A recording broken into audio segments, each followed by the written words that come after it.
Throughout YouTube now, I'm sort of thinking back, and it's soon going to be 3 years I've been on YouTube. Well, no, it isn't. Soon going to be 19th. Been on YouTube now at this point almost 2 years, not three.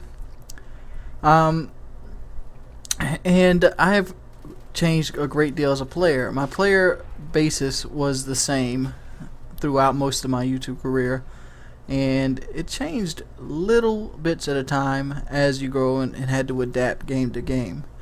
I started playing on World at War. World at War was a brand new game, and it was toward the end of World at War when I started my channel. It was actually about 3 months before Modern Warfare 2 came out. And during that period, there was two World at War commentators, since it didn't really commentaries were not as big as they are now. There was less following. There was about 10 of us all together, and about 6 of us were doing it seriously. As I can remember, for example, I know there was Hutch, Blame Truth, XCal wasn't. I'm not including him because he was on a hiatus at that point. There was Z7 Taylor. There was myself. C Nanners had just gotten into it. Sam Trout, Moody. I want to say I don't even know if Moody Sweet hadn't even got into it yet. Muzzafuzza, and it might be a couple more. But that was the Blade was there. Blade was around in JX23. But that was the big who's who back in the day, and I kind of got into the game a little bit before everybody else, but I did a game that was kind of off the wall, so it kind of gave my channel a niche. World at War wasn't popular because all the other commentators that were in the Call of Duty genre preferred Call of Duty 4. I, on the other hand, hated Call of Duty 4, and the reason I hated Call of Duty 4 was mainly because of the way I played. I actually, when Call of Duty 4 was out, I did play it, but I played it in a different style than most people would have. Like, I wasn't a defensive player when I first started playing this game. I came from Battlefield as a sniper. That's what I did. I'd like to use the bolt action rifles, and I did that for Quad 4 and through most of World at War. It wasn't until the end of World at War that my buddy Z7 Taylor, which is the person that got me into the YouTube scene, started an account called I'm in the Bush, and I started an account called the Killer Bush, and the whole idea was to see how good of KDs we could hold without sniping and without with just 100% trying, because me and Taylor were mainly search and destroy players, and we mainly sniped in search and destroy, not to get kill cams, because kill cams wasn't really popular back then. The reason I sniped in search and destroy was because it felt more authentic. Like, you shot the guy, he was off the map, he was done for that round. It's like you did your job. It felt like the sniper's role was more valued in a search and destroy situation, where a guy makes one mistake, you can kill him instantly for it. And that's just the way I liked and the way it worked. So yeah, we get into that, and Taylor got a shout out from Hutch, and he ended up getting 10,000 subscribers through Hutch's couple shout outs, and through Taylor I ended up getting 10% of his audience. And that started me out with I had, well, not 10%, about an 8 or 9% of his total audience. By the time Modern Warfare 2 came out, I had gained basically around, I want to say 8 to 950 subscribers in the first 3 months of my existence, and most of that came from me. It came from me making videos that people would want to see. But the fact is, every time I put a video out, I had almost a 100% conversion ratio. People wanted to watch my videos, and that was cool. It wasn't until later on in Modern Warfare 2 that I started just getting disheartened with it, and the trolls started coming. I think the best time I had doing this was that original 1,000 subscribers. That way, every time I put a video out, I was eager to see what people had to say. I was eager to talk to people. And you go through the whole nine, the whole spiel. And that was the most fun I've had doing, commentary. And the original goal to get into this was kind of an escape route. I was working at a company called Metglass, and I foreseen that we were going to go into financial trouble. So I was looking for an escape plan because I hate working. I hated it. I'm not working in general. I hate working for a factory, working for the man. It's something I plan on never doing again in my life if I can help it. And I was using it as an escape route, so ended up getting laid off. And through the period of me being laid off, the machinima had started up. I'd actually, by the time machinima had started up, and through Modern Warfare 2, I had already gained 5,000 to 6,000 subscribers, which at the time was bolstering, because I came in through the original wave of Modern Warfare 2, and people found the game, people loved the game broke records like crazy. It was something refreshing that everybody wanted to see, and people enjoyed watching it. And me being the only person that put out continual content every day, I would put out 3 videos a day. It got me to the point where I had a steady fan base, and somewhere around the ballpark of 13 to 15,000 subscribers was when I seen a video when Machinima first came up, which was December of 2009.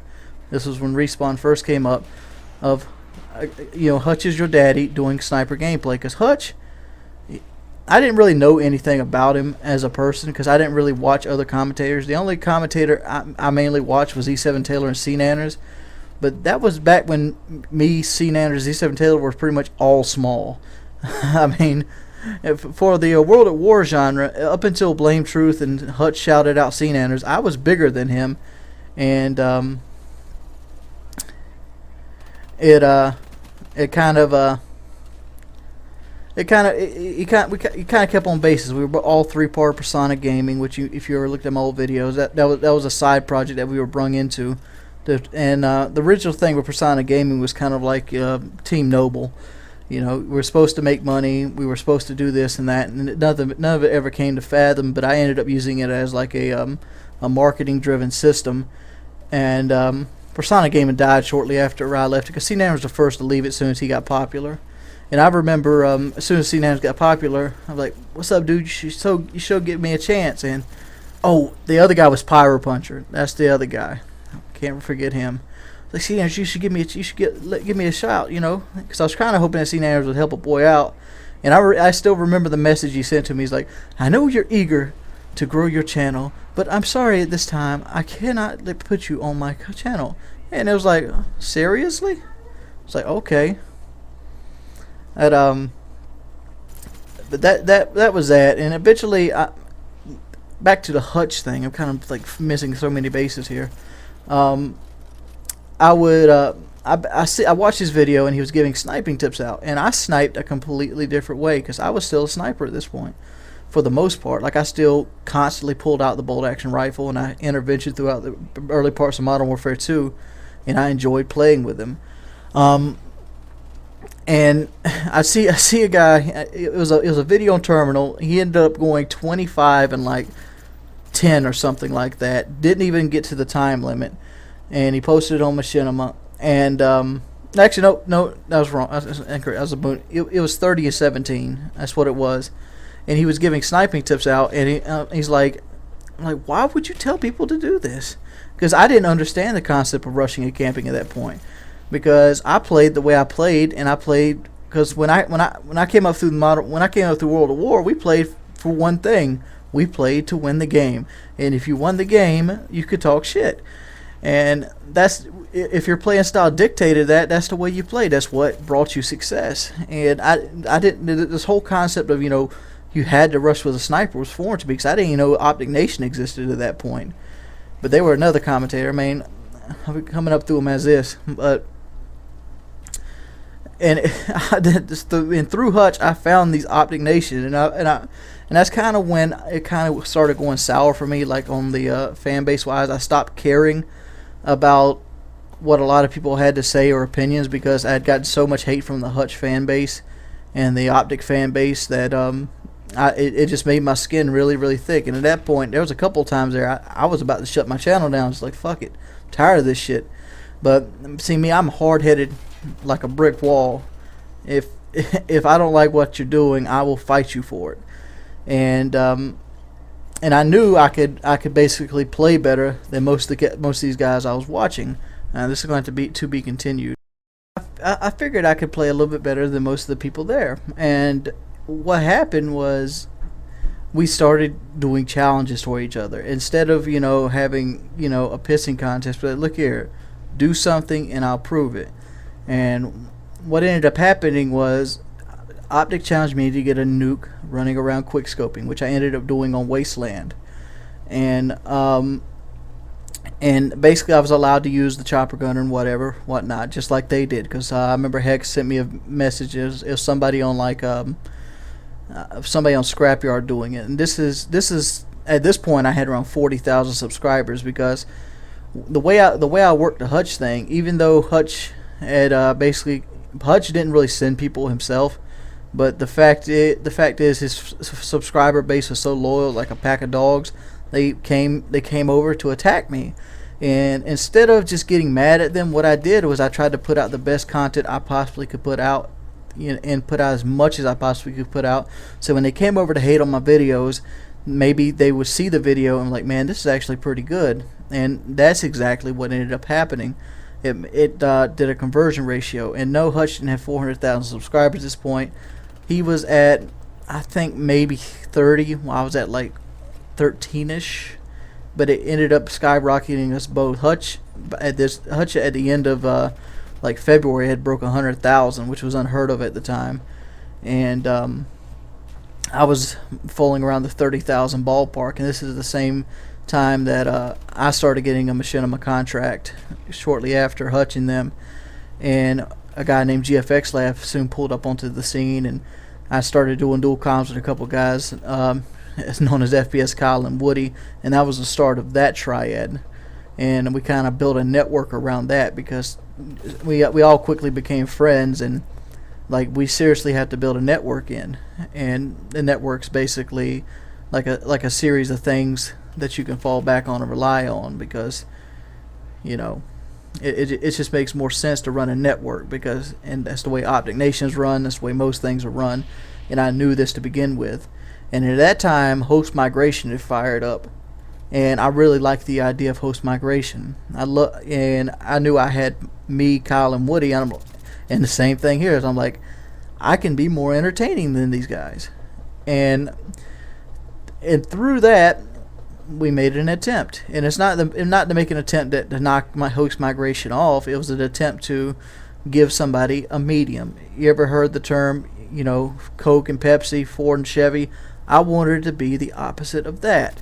They had host migration. Host migration needed a sister company, and that was what we created Painkiller Already, to be like the sister podcast, which was actually the third podcast in the line, because Excalibur's had just come out of hiatus towards the beginning of January, and him, Blame Truth, Pyro Puncher, and the whole nine basically started Gentleman's Choice. And there was a little part left out. How I went from 1,000 subs to like 4,000 or 5,000 subs was Pyro Puncher. Pyro Puncher had 10,000 subscribers, I think, 10 or 20, and yeah, I noticed he was watching my videos, and somebody pointed him out one time, and he was like, and I jokingly asked, like, won't you help me out, dude? And that was the only time I went on somebody's channel for strictly to promote my own channel, was with Pyro Puncher. And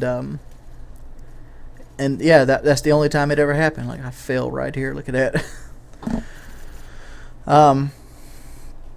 So where was I at? To create a sister company, and Painkiller Already took off. And through no efforts of our own, host migration ended up breaking up. Host migration was Hutch, C Nanners, and Trump.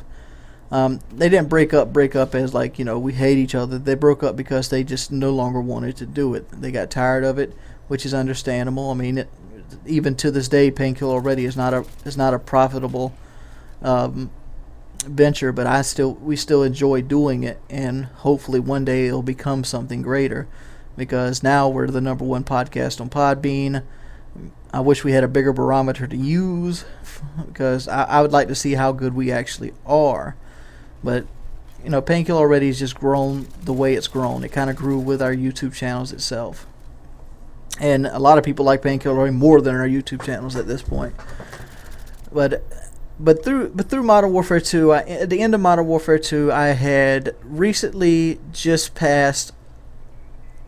Toward the end of Modern Warfare 2, it basically got into the stale zone, which you're probably in right now in Black Ops. So people didn't want to play it, didn't want to watch it. But in the long run, it was still Call of Duty. It's what everybody knows. It's what everybody can relate to. So it ended up being that. So you have dead periods in that. And toward the end of Modern Warfare 2, I had earned around 26 million views on Modern Warfare 2, and around 100,000 subscribers, and I was just constantly putting up 2 or 3 videos a day. One of the things I've always told myself is I'm gonna try to put up at least 1 video a day, and even if that video is me getting on camera and saying I can't put a video up and here's why, because one thing that I've always took is you never want to be forgotten. You can be hated, you can be loved, you can be laughed, you can be revered, but you never want to be forgotten. And one of the main influences here is Rush Limbaugh. Rush Limbaugh is hated by a lot of people, but he's also loved by a lot of people. And the fact is, he's always stayed in the game. Nobody's forgotten him yet.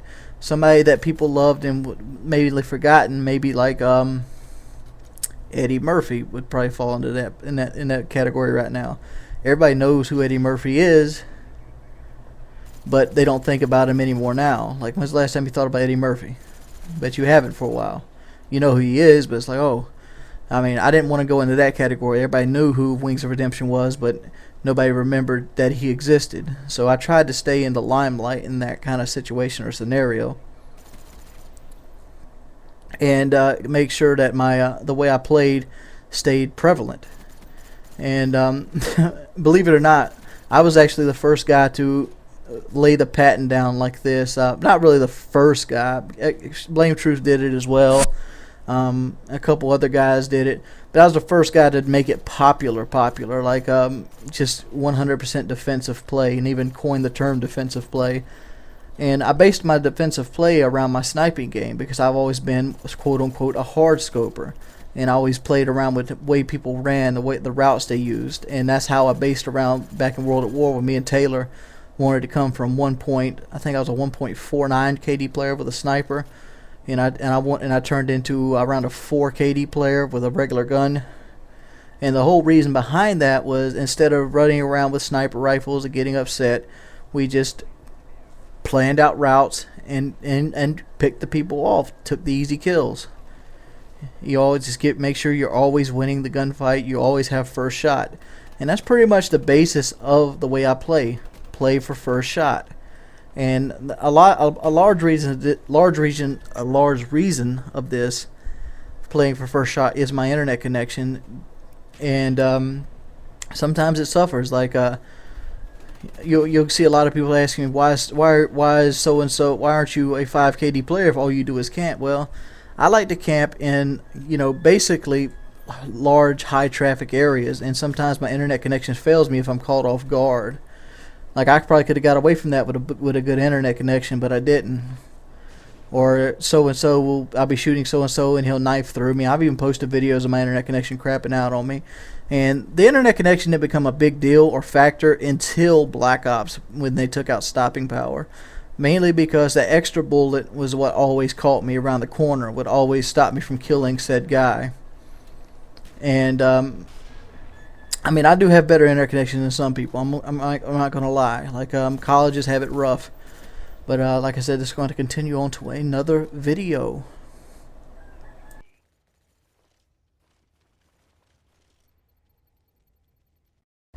And that basically brings us to Black Ops. When Black Ops first came out, I quickly jumped on the bandwagon. I ended up getting the game early, and I got the game early through NASA 1. He got it through Fisticuffs. And basically, I took off to begin with. Like, one of the big concerns when Black Ops was coming out was the theater mode gonna help the little guy more than the big guy?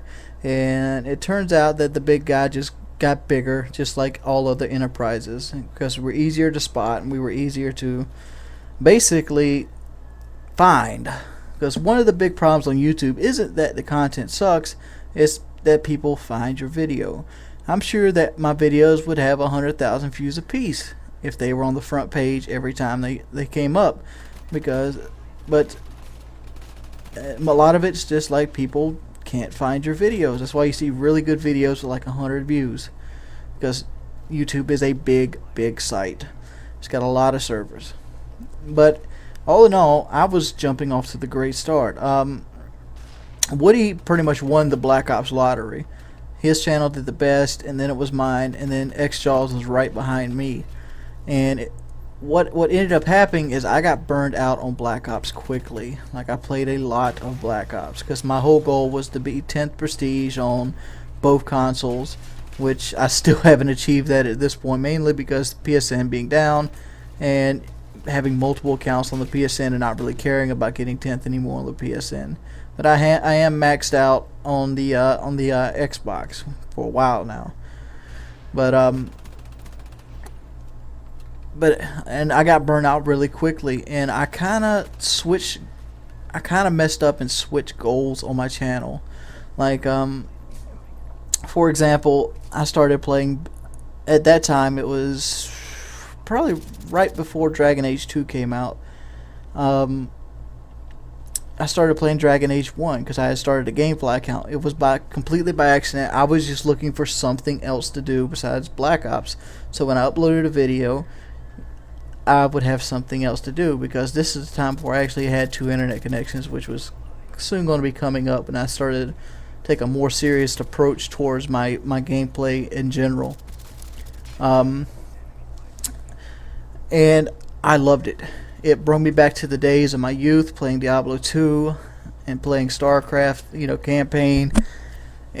I just fell in love with it instantly. I love the characters. I love the story. I wanted to hear everything about the story. I wanted to play 2 or 3 different classes. I wanted to try everything. I wanted to hear all the dialogue. I was obsessed with Dragon Age. It was one of the best RPG games I could remember playing. And besides Fallout, it's the last game in the last 10 years that I was really excited about playing for. There were certain games in my childhood I was really excited about when I went to play. Final Fantasy Tactics, Final Fantasy VII, games like this got me really excited when it's time to play them. It's like, oh yeah, I remember waiting to get off school to play Final Fantasy Tactics. It's exciting. It's like, yeah. And Dragon Age was like that. I couldn't wait to get gameplays done for YouTube to basically get on and be able to play Dragon Age. And I kind of switched the channel where I'm like, why not influence what I like into my own channel? But my channel primarily being a Call of Duty channel at this point, because I had tried to branch out before with Let's Plays during Modern Warfare 2 during the dry period in it, which is generally around April to probably the end of summer, which is end of summer is the dry period, right before the next Call of Duty comes out, because the hype goes from the current Call of Duty to the new Call of Duty, and it's starting to do that now with Modern Warfare 3 just being announced. And so I tried a couple Let's Plays there. I did a couple, and I actually created a channel for Let's Plays, and I did that. And I did Resident Evil, and I also did Resident Evil 2. Resident Evil 2 is the only Let's Play I ever finished, because I pretty much was able to beat that game with my eyes closed back when I was a kid. And what am I saying here? So I started putting up Dragon Age 1 gameplay and stuff like that, and it kind of hurt my channel. It hurt my channel bad. Like, the guys that sub strictly for tips and shoutcasting tips and tricks for Call of Duty were leaving, and a lot of the things went away. And during that time is when basically FPS FPS Russia started getting really popular, and during that time the giveaways started getting popular. people like Xjaws and White Boy found a niche in the YouTube system to always get their videos at the very top, and they were able to stay on top of that for at least 2 or 3 months. And this was just recently, and they jumped from they flew by me in subscribers. Now they're sitting at 3, 4, and 500,000 subscribers, or in FPS Rush's case, which he had a different demographic than those two. He's at 800,000 subscribers. And I mean, I continue to grow. Like, I'm at 235,000 subscribers now, which about 15% of my fan base actually watch my videos, but that's pretty much the norm around YouTube, unless you're certain people. And even then, those certain people, the best they're going to get is like 25%. And it's kind of disheartening at times to put so much effort into a channel and only see like 10% of your viewers actually watch your videos. It's a long shot from what it used to be when I had like a 99% view ratio. If I had 950 subscribers, I had 950 views, and my content has pretty much stayed the same the entire time. Like, I mean, I stayed true to my roots. I've always spoke my mind, and I think speaking my mind is what actually hurt me the most, because I'm not the most subscribed commentator online, but I will say that I am the most known commentator online. I'd go so far as say I'm up there in the ballpark of a C. Nanners and a Hutch. And the reason being is everybody might not like me and might not want to watch my videos, but a lot of people know about me. And being known is just as good as being popular, at least in my book. That's a lot of reason why serial killers do what they do, because you don't have to do something great to be famous. Like, everybody knows a Ted Bundy or a John Wayne Gacy or something like that, but these are bad analogies. But because my unsubscriptions from my channel was something along the lines of 450,000. So if you count every person that's ever subscribed to me, I'd have around 600,000 subscribers myself. And a lot of that, comes from people Hutch and this. Some people get tired of it. Some people get tired of me spamming their inbox. But it's just the way I've always done my channel. I've always felt like if I don't put out at least 2 videos a day, I'm cheating somebody. Because at this point, one of my jobs I do for a living is playing video games. And it's a very rewarding job, and it's a very fun job. Every time I see somebody else, talking about on the phone about I'd like an extra day of work or like this, and like begging somebody else for hours, I sit back and just happy that I don't have to do that. I don't have to beg somebody for hours. If I want to put work, I go out there and I do extra work. I go the extra length getting an extra video out. And living like that is something I was trying to avoid, and I have actually reached that means at this point in my life where I am my own boss for the most part. I mean, nobody comes to ask me when's a video going to be out. Nobody comes and asks me what are you doing with your videos. I mean, there's different mandates and stuff like this, but for the most part, I have 100% content creative control over my channel and what it does. And I love that, and it's a great feeling. And as for a job, it's helped me branch out into other fields of work, and it took a while, but like I said, if you do what you love, the money will come, and that's exactly what happened. I've always loved video games. I've always been really good at video games. Any video game I've ever took the time to learn how to play, I've excelled at, to the point where I could be recognized as one of the greatest players in said game. And it's just something I've always done and took pride in, because I've never been physically a monster. I've never been physically overpowering of another guy. It's just me. I've been good at video games. Even before I got YouTube, I was known in my friend circle as the guy that was good at video games. And one of the main reasons I've been good at that is because I pride myself in being good at video games, and it's something that comes along with the channel.